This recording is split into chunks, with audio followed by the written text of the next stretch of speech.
few months ago, the team at Snap Mount was nice enough to send me one of their latest products. It's an action camera mount with a magnetic base plate.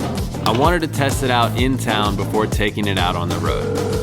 Hey, what's up, man? Will you please come help me shoot this? I'm no pro skater, but I figured the local skate park would be a good place to test it out.